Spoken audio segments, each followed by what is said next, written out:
Liana here, and as promised, here is a walkthrough some of the games I really liked at E3 2015. And I decided to use the Metaleater Best of E3 2015 award page as a backdrop because I helped determine it. Not all of them were my picks, obviously. It was a team effort, but I thought it would be a good template to sort of, I thought it might be interesting for you guys to sort of see where the group consensus was versus my own opinions. And also, it's a good way to help me not forget because I'm still really tired. The combination of the heat and the lack of proper food and the lack of sleep and all the rushing around just left me pretty wiped out. But in the long term, it was good for me because it showed me who really cares about me as a person and who wants to say, well, who gives a crap if you were hot or whatever, on Twitter, who I then stopped giving a crap about. The thing people should know about me is I have asthma, so things like high heat conditions, or really strong any area where there's a really, really strong smell, which means there's, something in the air that isn't air, can really mess me up. And I never know what's going to affect me that way and what's not. And so things like, lines of buses that are idling from press conference to press conference, that kind of stuff can really mess me up depending on what the buses are running on. Excessive body odor also slays me sometimes, and there's really nothing you can do about that at a gaming event in unseasonably high temperatures. But that's neither here nor there. On with the show. But if I do seem to be reaching for words more than usual, that's probably why.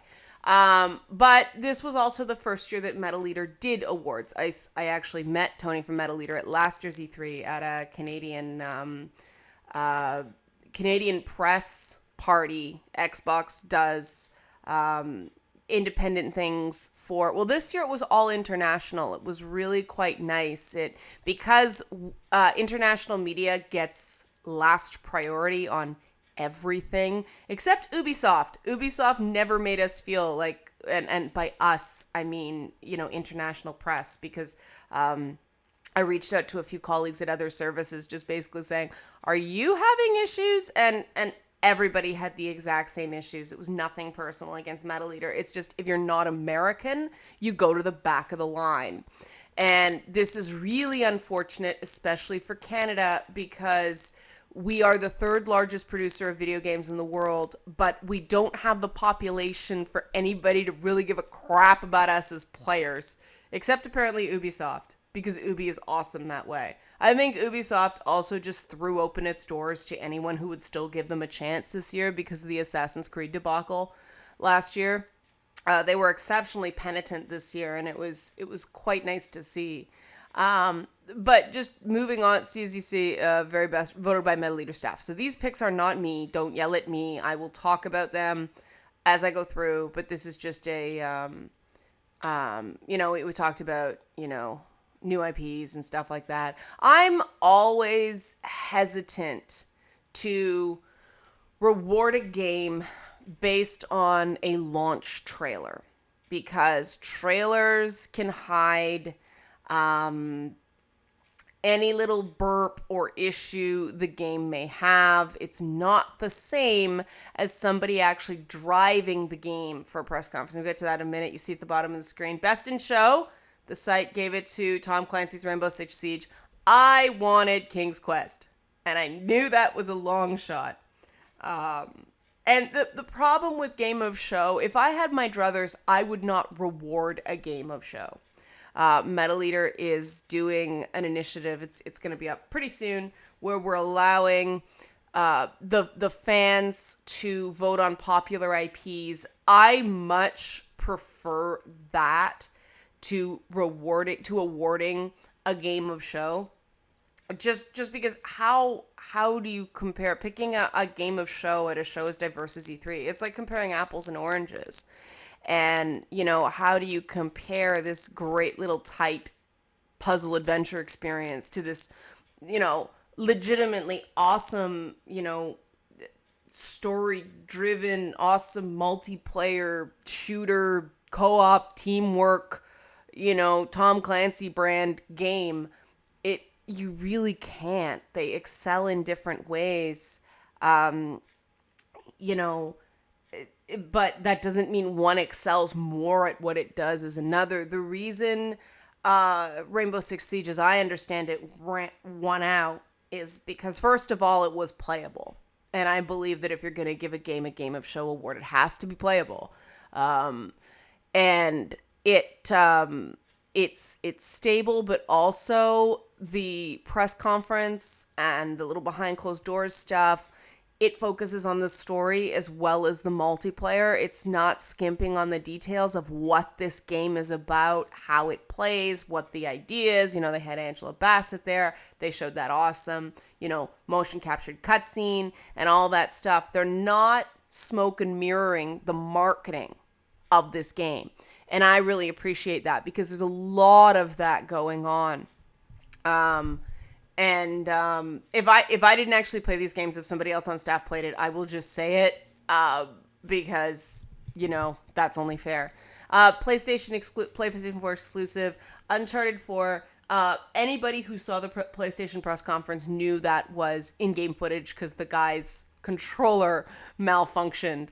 That was one of the best bad moments of the show, because on the one hand, oh God, how embarrassing for that guy. It must have been a nail biter when it wouldn't work. But on the other hand, his misfortune showed that wasn't rendered footage. He was actually playing it. And that little technical difficulty was almost like, the old school magicians who would deliberately screw up a mentalism trick the first time. Like, is this your card? No. Oh, messed it up. Or a light bulb wouldn't light the first time.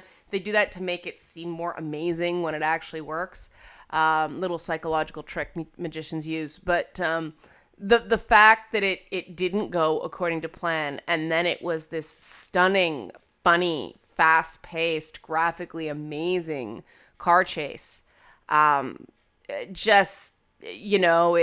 was very, very cool. And yes, the game has been delayed. Yes, they have been, they've been talking about the fact that they're struggling with the 60 frames per second. My opinion on 60 frames per second is that if they can do it, awesome. It's an added value. But I'm not prepared yet to say that it's mandatory for a game to be 60 FPS. Certain genres, I think, yes. Does it certainly help the smoothness of animation and functionality? Absolutely, it does help that. Is it essential in a game like Uncharted 4, where, yes, it's a graphical showpiece, it always is for the PlayStation, but is it essential? No, because first of all, it's based on those old adventure films that are running in 30 frames per second anyway. So it may actually look funny the same way the first, was it The Hobbit? Yeah, the first Hobbit film that was in 60 frames per second looked funny to some people because it didn't look like film. And, as the Naughty Dog people have said, they're not going to do it unless they can do it right. And I think that's good. I think stability first. If they can't do 60 frames per second, they can't do it. Make a solid game first. Get those innovations, as they can work. Best PlayStation game was Tearaway Unfolded. It is not a port, guys. It is not a port of the PS Vita game. And the reason we gave it best PlayStation game instead of PlayStation 4 exclusive is because, it's an IP ported over from the Vita, but it's its own game. It uses the PS4 controller better than any other game I've played because it uses the touchpad to make wind currents happen in the game. And of course, everything's made of paper, so it actually alters the platforming using these wind currents. The other thing it does, though, is, of course, Tearaway Unfolded was all about, it was the Vita, so it had the touchscreen, so you could, draw stuff, and that's still there.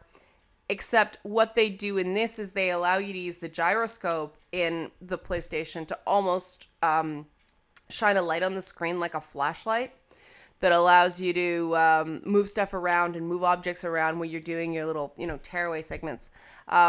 It's a very charming game. The puzzles are quite clever. The, stuff you can add to the game, you can take pictures and use it as textures and all that stuff. It's really quite cool. But what I thought was solid about it is it wasn't just this, gamified creation tool. It was still a game the way we expect from Media Molecule. It was a really, really solid, charming bit of work. And the cool thing about the PlayStation Press Lounge that they had set up this year is that a lot of games that didn't manage to make it into the press conference were playable in this lounge because they are so gameplay driven that it actually showed them off best. And I thought that was quite cool that they used the PlayStation for the stuff that, oh, look, it's a movie, or look, it's it. Of course, they're going to throw the big games in because they need those to sell.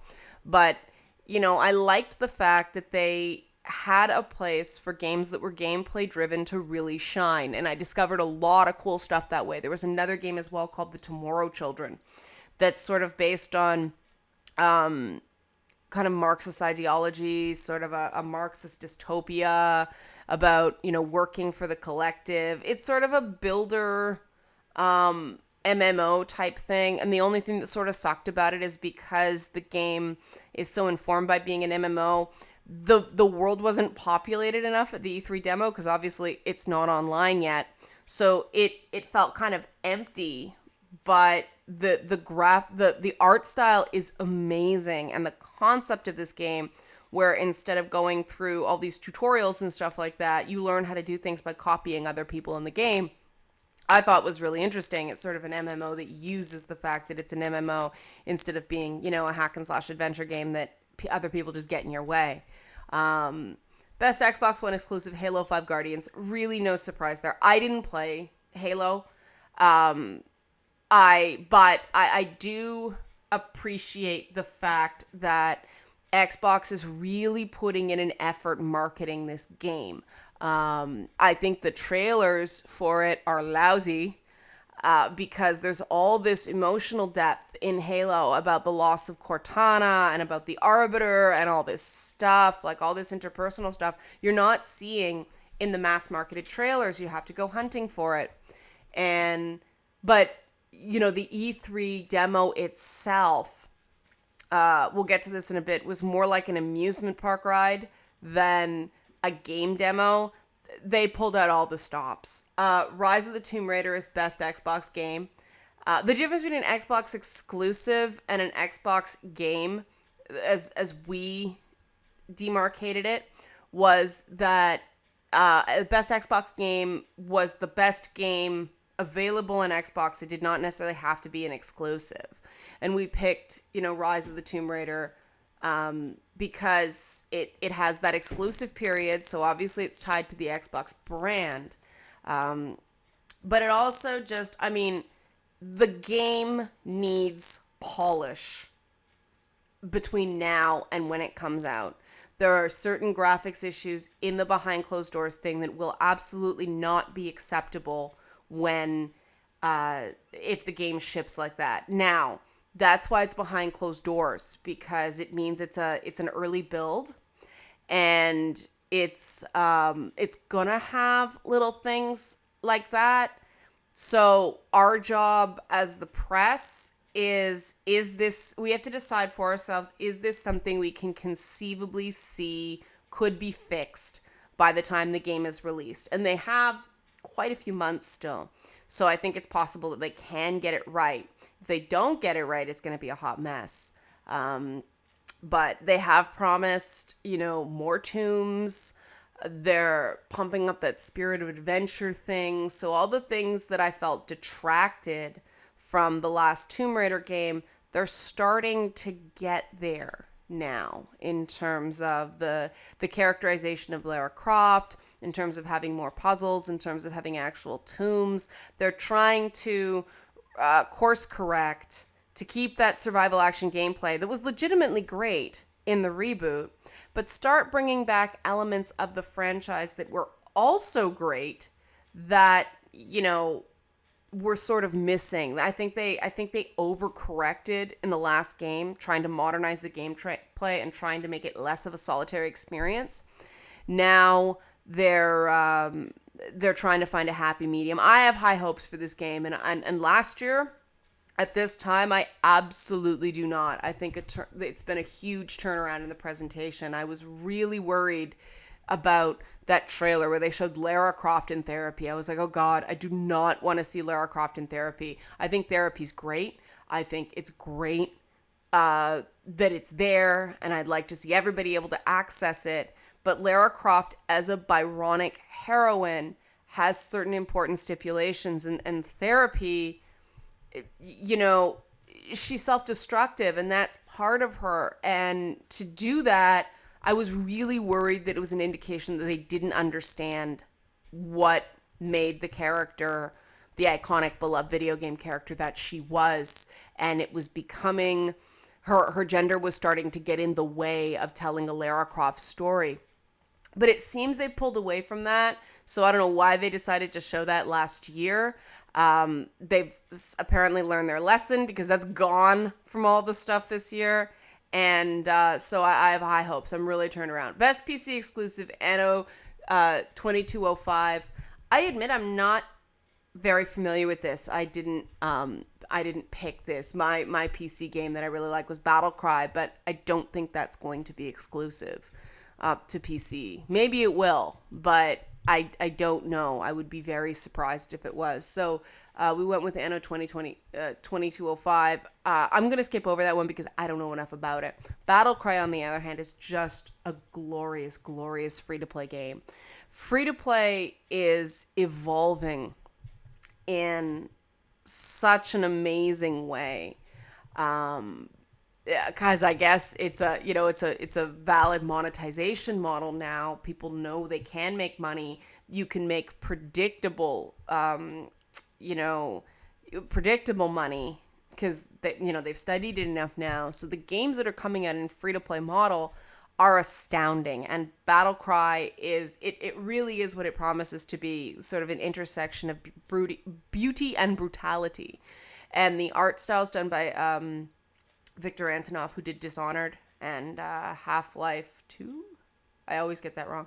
But his main work that people know and love is Dishonored, and it just astounding. And it plays so smooth. The balance is so good, and it's so tactical, and nothing's overpowered yet. It's awesome. Best Nintendo game. Nintendo, I admit, disappointing year. But I think the two games we've got here, well, the three games we've got here are bright spots in sort of the darkness. Super Mario Maker is, I was like, yeah, big deal, you can make your own Mario levels. What I was blown away by is how intuitive and functional the tools are. It's not just that you can make a level, it's that you can make a level fast and intuitively. And anybody who's attempted to build a level on, say, something like Little Big Planet, 45 minutes later, you've barely started. Super Mario Maker isn't like that. You can make a really basic level quite quickly because then you can tweak it. And that was the thing that impressed the heck out of me, that the Wii U gamepad controller isn't just an oversized, unwieldy gamepad anymore, that stylus and touchscreen is part of the reason why the tools are so easy to use. So that's great. Yoshi's Woolly World goes without saying. It's adorable. It's classic Nintendo at its best. It's this really cleverly designed platformer with, co-op functionality, and then the little amiibo assistance and the whole thing. And I admit I haven't quite got amiibo yet. I have enough Toys to Life clutter in my house already. I'm not going to start doing amiibo. But Yoshi's Woolly World as a game, instead of just a gimmick, is solid. It's so solid. And I wouldn't run out and buy a Wii U for it, but if you have one, Mario Maker and Yoshi are probably the last two games that we're going to get any value out of that system. Nintendo did not support that system with sufficient software. Because let's face it, it's going to be obsolete next year. 3DS, on the other hand, there's a lot of really interesting games for that. But my favorite one was a game called Yokai Watch. And Yokai Watch is apparently a cartoon in Japan that's it's a big success. I can understand why. It's an amazing little sort of Pokemon meets Studio Ghibli property about these little critters that sort of hide around places and affect people's emotions, and you find them and then you make them, warriors for you. It's 3 versus 3 RPG turn-based gameplay, but then there's this exploration stuff, finding the yokai. It's a surprisingly deep and broad experience. Time Machine VR, I love this. Canadian company, but that's not why we picked it. It's a VR game. It was on the Oculus, but it's possibly coming to Morpheus as well, or instead, they're not connected directly to either Oculus or Morpheus, which is cool because so many of the VR games are right now. Or VR applications, a lot of them are still in the tech demo stage right now. But Time Machine VR is basically you're this researcher that goes back in time to study dinosaurs up close and personal. And it is this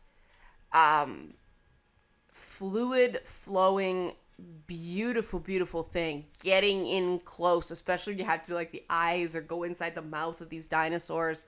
It's an incredible experience, and it's such a departure from that whole quirky side scroller thing or puzzle game that indie is associated with, that we felt like we had to give it something.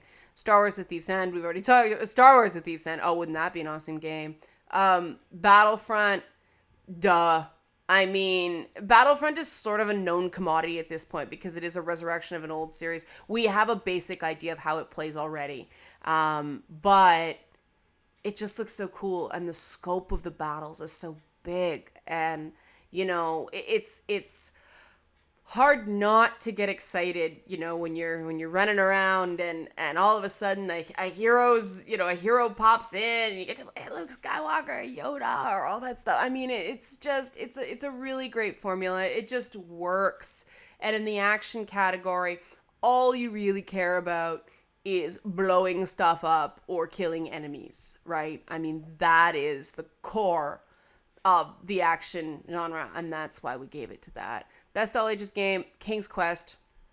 Guys, even if you haven't played the original King's Quest, please give this game a shot. It is glorious. If you're a fan of The Princess Bride or Once Upon a Time or any of these cheeky retold fairy tale properties, the writing of Terry Pratchett, give this game a try. It is smart and funny and whimsical, and the voice acting is incredible. Guys like Sean Wallace, who was what's his name, Vizima. I always get it wrong. I always want to say Vizima, but I think that's a Dragon Age thing. But Inconceivable, that guy. He's a notable character in it. Christopher Lloyd does the older King Graham voiceovers. Zelda Williams, Robin Williams' daughter, it's her first video game role. The voice acting in it is astounding.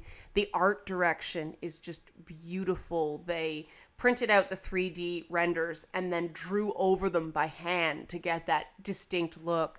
And it's so funny, and the puzzles are so clever in that you're not just manipulating environments, you're sort of having to pay attention and sort of figure out the very cartoonish, broad desires of various knight characters and fantasy tropes, and figure out what they want or how to motivate them. And, I'll talk more about this game because it's coming up again, but it's just so charming and colorful and bright and happy and fun. And, I really think we need a game. I mean, nobody needs a game, but in terms of, enhancing the experience of the games that are coming out now, I really think it's time for a new King's Quest game in the spirit of the old King's Quest games, except for Mask of Eternity, because I try to pretend that game didn't exist.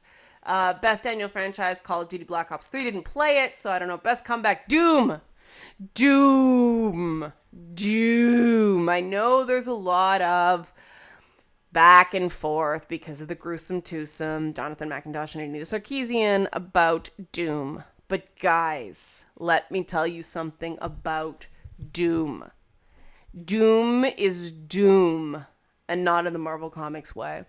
If it had not been a killing alien demon splatter fest with that visceral thrill and that, that intersection point between freaking awesome, exciting, and really disgusting, gross, it would not have the same impact on modern players that the original Doom did on, us back in the 1990s.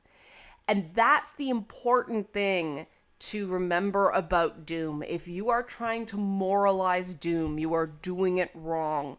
Doom is an experience. It's a visceral thrill. And visceral means blood and guts. And there is absolutely nothing wrong about that. That has been an element of the human condition as long as humanity has existed. Now, do we know in our brains that it's not real? Of course we do. And study after study after study has shown that we know the difference between fake violence and real violence. Is it important that it is, alien demons? They're demons. I know they're called demons. Don't freak out, but I call them alien demons because, you're in space fighting demons. So they're alien demons. It's like, those other hybrids, like a ninja dinosaur or, like a pirate assassin, things like that. When you take two great things and mush them together, they become greater than the sum of their parts. So alien demon to me is just, the awesomeness of Doom. And, just because you want to play a violent game every so often where you're killing not real things, and not real decidedly evil things, that doesn't mean you want to go out and commit a mass slaughter in real life. And I cannot stand the faulty logic that informs the protests against games like this. Boxing has existed for ages. MMA exists, and these are things where dudes are beating the snot out of each other. Not trying to kill each other, obviously, but trying to hurt each other, sure. And and I don't like getting comparative about this stuff. I do not like saying, well, it's better than this. That isn't a good argument, right? But these things exist for a reason, is the point I'm trying to make. And I think that killing alien demons is a perfectly sane, healthy way of getting that sort of action movie fix. And I personally think that the whole Sarkeesian, and this is going to be sort of contentious, but the whole Sarkeesian objection to games like Doom is actually her conforming to gender stereotypes that, the sensitive person in all of us is not supposed to like violence, and women have this emotional intelligence that we accept. Screw it, I like Doom. So best creative innovation, Dreams. If you saw it, great. If you didn't, it's really hard to explain. It's kind of like you're making puppets out of plasticine. It's stunning and engaging in a way I can't explain.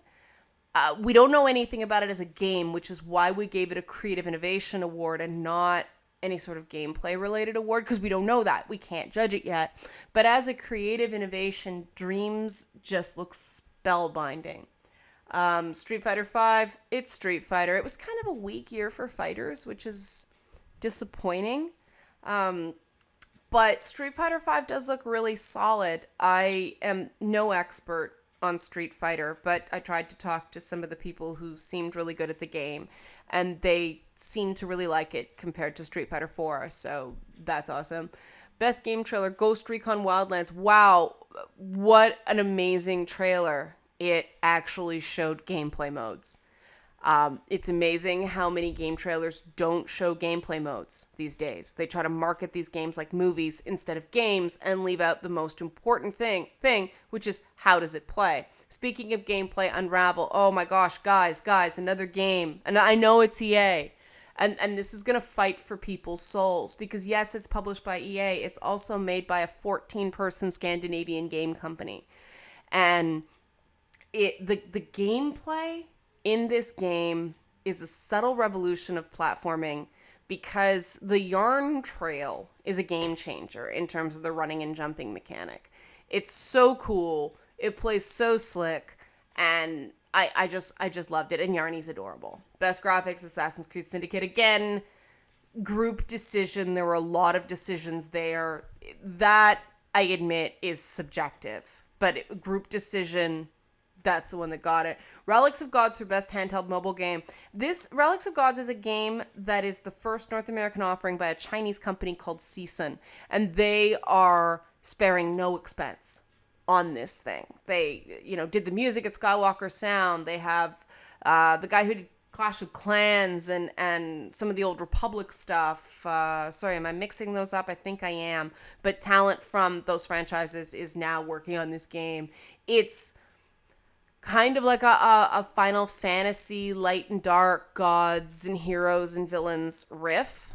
But it's the fact that I was playing this massive experience on an iPhone 6 just blew me away. And the fact that they're starting on mobile, but they're going to port to PC tells you how powerful this game actually is on mobile. I was just so surprised. They were adamant that it will not have a pay-to-win component. It will be fair, that you actually have to put time in and get good. So very, very impressive. If it fulfills its promise, it'll be amazing. We gave best hardware peripheral to Xbox Elite Wireless Controller because once you start playing with it, you never want to put it down. People are like, why do I want to pay $160 for a game controller? If you have any issues with the Xbox controller or you want a closer to PC experience, I'm actually really considering buying one for PC gaming because of the little levers on the back that basically give you on each hand the 1, 2, 3, 4 hotkey ability. So you can go, bumper, trigger, and then the 2 little levers on the back, and you have your 1, 2, 3, 4, your spells or your abilities all set up. And that's what I've always found console gaming with gamepad didn't have that PC gaming did. Then there's the, keyboard and mouse sensitivity, the 1-to-1 aiming, but there's nothing they can really do about that. That's why we went there. Best ludonarrative innovation, King's Quest. This came because King's Quest it's one of those games where the deaths are relevant, so you don't just, you have died and reload. Because it's a story within a story, and it's a narrative. It's King Graham telling these stories to his granddaughter. They had to find a way to make the deaths loop back in so it was a continuous story, and they did it in a very clever way. They made King Graham kind of a teller of tall tales, and so when you die, it's sort of like the desynchronization concept in Assassin's Creed, where the granddaughter goes, "Granddad, that isn't what happened," and they get back onto it. And I love games that make the deaths part of the experience. Games like, Planescape Torment and Assassin's Creed that actually think about that and find a way to not make it sort of break the experience of, the fictional reality. And that, and the way they branch narratives like crazy, and the way they make the sort of discussion of the game experience part of something they want people to do. They want different people in the same household or, different groups of friends to play the game, get different experiences, and talk about the different experiences that they had with each other. They're doing that to replicate the way people had to share hints in the old parser-based King's Quest games back in the days before, easily accessible game guides or the internet. And so once again, like Doom, they're trying to simulate the experience without the exact details of it. And I just think that's so cool. Again, Black Ops 3, blah, blah, blah. Best new IP for Honor. This was a collective decision as well. There are a lot of very interesting new IPs. The problem is a lot of the new IPs have been around for a while. And so the idea of new IP, we wanted it to be something that kind of came out of nowhere. And everybody was so confused for half of that demo at the Ubisoft press conference, and it was sort of like, what is this? And once we stopped trying to figure out what the game was and just kind of took it for what it is, we were like, whoa, this is like pretty exciting. And I think it's gonna play a lot like Hyrule Warriors, but that's okay. Cuphead, original IP, Cuphead. There's nothing radically revolutionary about Cuphead. It's just an amazing, amazing art style. And it's original by going back to the past, and we just really liked it. I'm going to skip through because we've talked about this, and this video is getting long because I want to get to the best puzzle game because this game needs some hype. It's a little indie game. And, wow, it's just such a neat concept, well executed. You're a time-traveling recording robot. And you go back to the past, and you have to help these cavemen survive this coming ice age by replicating their language. So you're taking bits of their speech, figuring out the context based on their actions, and using that to communicate with them to get them to do the stuff you want to do. It is so clever and so simple, and yet challenging at the same time that I think like 3 people made the game or something like that. It's from a small studio called Grotman. I mean, they're indie. They are legit indie. But it's called Grotman Games. I think they're on Twitter. They're on the internets. Look them up because this game is really charming. Forza Motorsport 6 blew me away. Just the fact that not just the rain and the nighttime physics, which are, astounding in their own right, but the fact that they are so considerate with the various different ways people play the game. I enjoy racing games. I am not a good player. So I like the free play function, the campaign function where it's a single player experience, but they also have the split screen for free play. Because I also have to be careful about finding enough games that my husband can play as well so that we actually do something together. So anything with split screen is a plus. Anything with a campaign is a plus. I am not the biggest multiplayer player. Oh God, I tried to get back into it recently. I forgot how much I hate certain elements of just open multiplayer gaming. I just don't like it. It's too frustrating an experience. The tightness of the design goes out the window in a lot of multiplayer stuff. There's no way to matchmake to my liking. It's just not for me. And so anything with sort of a robust single player experience, I'm there, or something I can play with my friends instead of being chucked into, the big wild world, because I get enough of that during the day.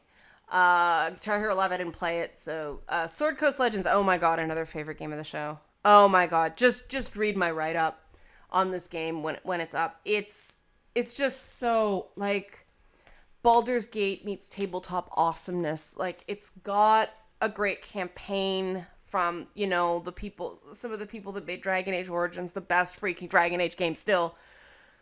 But the dungeon master, the maker mode, the builder mode is astounding. The real-time tools are amazing. It is so crazy fun, and it is actually a social experience. You can play with your friends. It's amazing. It's great.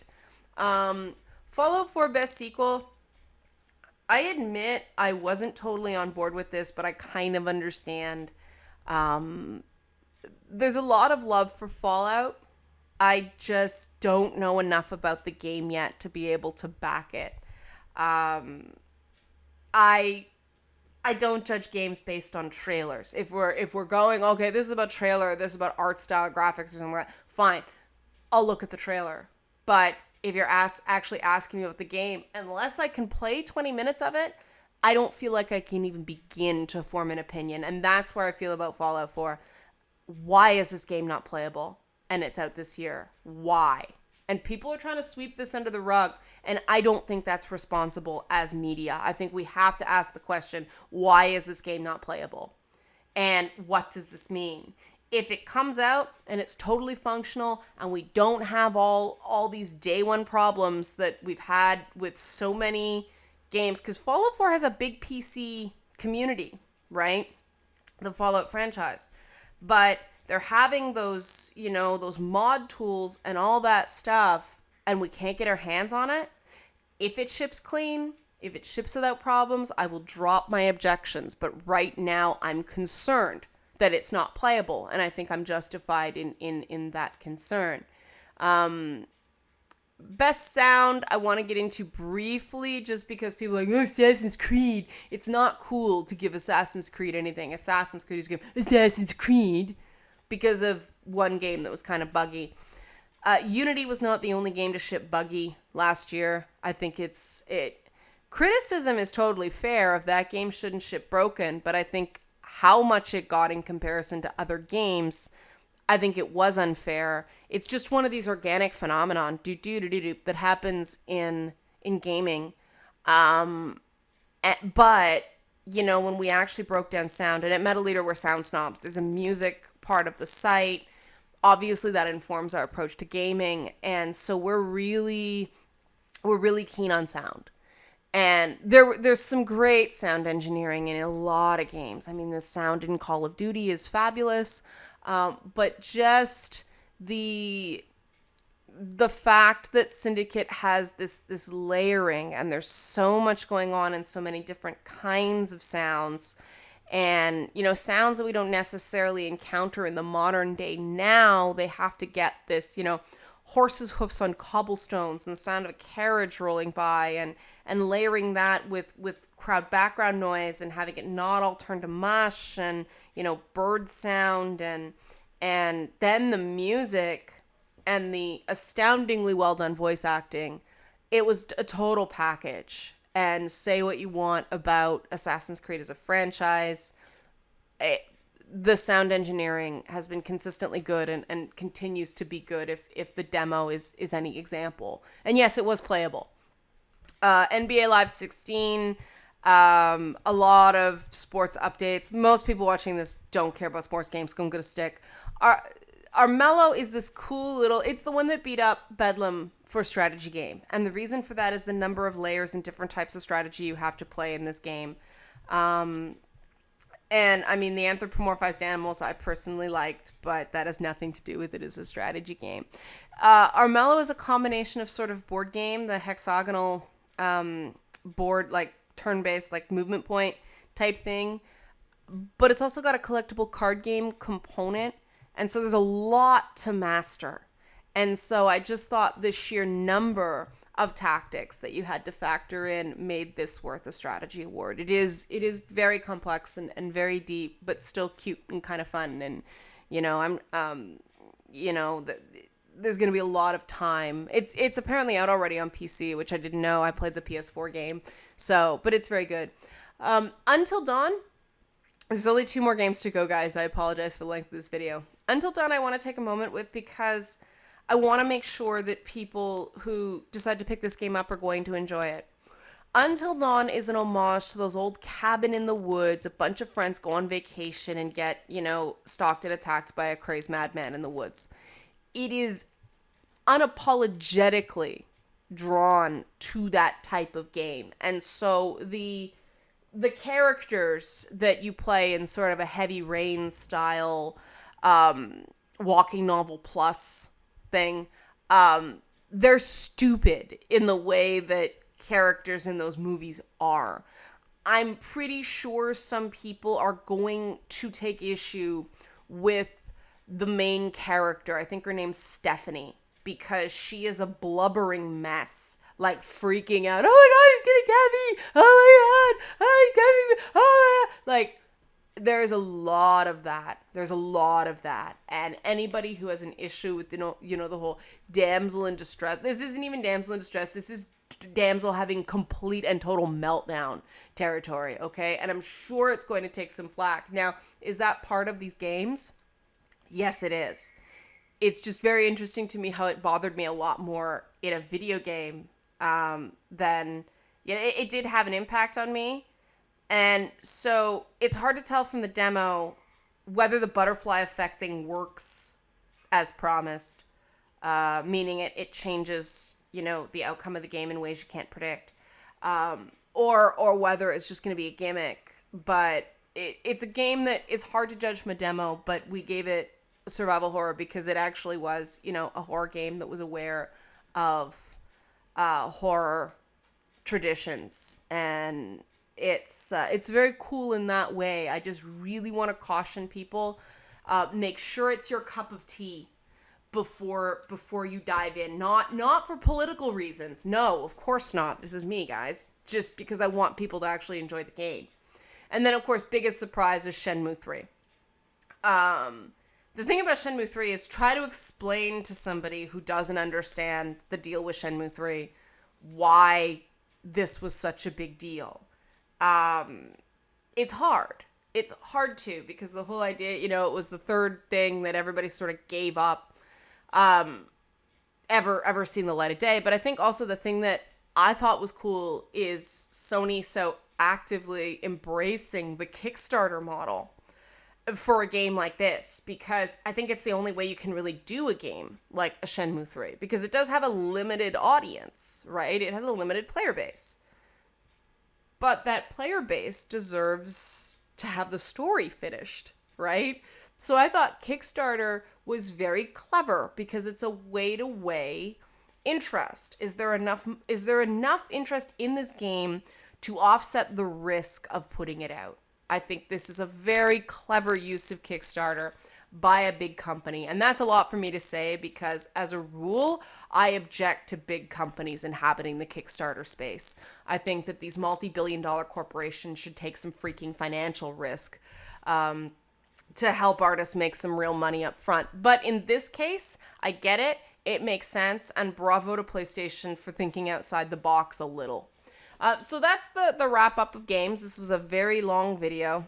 Thanks for staying with me. I guess I could have broken it up into 2 parts, but I find that when I do that, people watch the first part and not the second. So with the people who watch this channel, it's better to just make one long video than 2 short ones, because then people can stop and pick it up later and the whole thing. I just find people do not carry over into the second video. But thanks for staying with me. I hope you found it informative. Feedback Friday is tomorrow. It's going to be an interesting one because of Tuesday's video. But thanks for watching, and thanks for listening, and thanks for coming back after E3, because there's a lot of much bigger, YouTube channels and websites and that are doing content about E3, and thanks you guys for supporting me.